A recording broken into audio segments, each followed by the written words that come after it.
So, as of today, February 24th, Uruha Rushia contract with Hololive has been terminated. This was not a forced graduation, but rather a complete termination, which means no graduation concert. Obviously, there's a lot of speculation going around, but as of this time of the recording, it looks like there's been some agreement on what has taken place. This will be a short timeline covering the events that led up to this moment.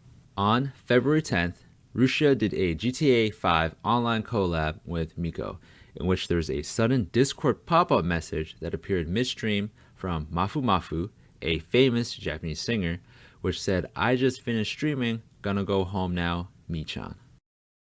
Due to this interaction, fans were obviously upset. Fans did some digging, and after comparing similar tableware items from both Mafu Mafu's Twitter and Rushia's IRL Twitter, fans came to the conclusion that these two were living together, though there's no solid evidence or real proof of this. On February 11th, Coco, a YouTuber whose content is similar to Keemstar's, reports on the relationship between Mafu Mafu and Rushia. He states that Rushia shared Discord chats and images of her plays to clear her name. Rushia also states that she didn't want any of this to be leaked and was under the assumption that the things she shared with him would be kept confidential. On February 14th, Cover Corp issued an official statement regarding Rushia, in which the main takeaway was that the private life of the talent is up to the individual and that they would be doing an internal investigation on the whole situation.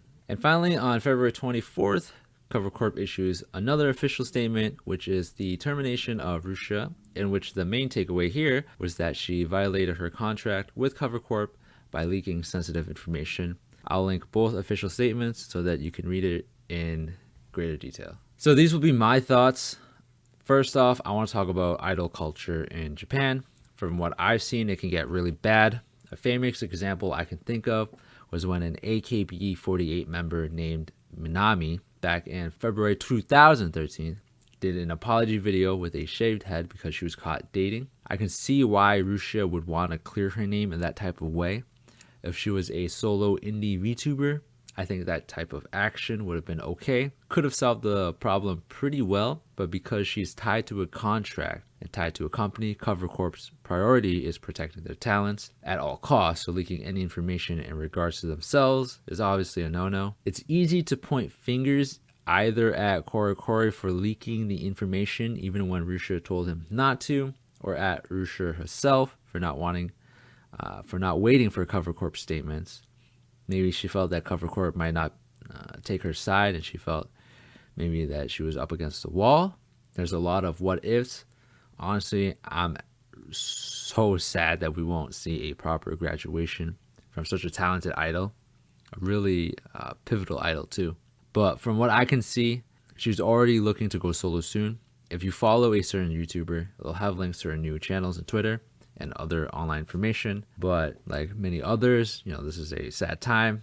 Can't really have a proper closure with how it ended, but it's definitely gonna leave a scar on Hololive. I'll say that.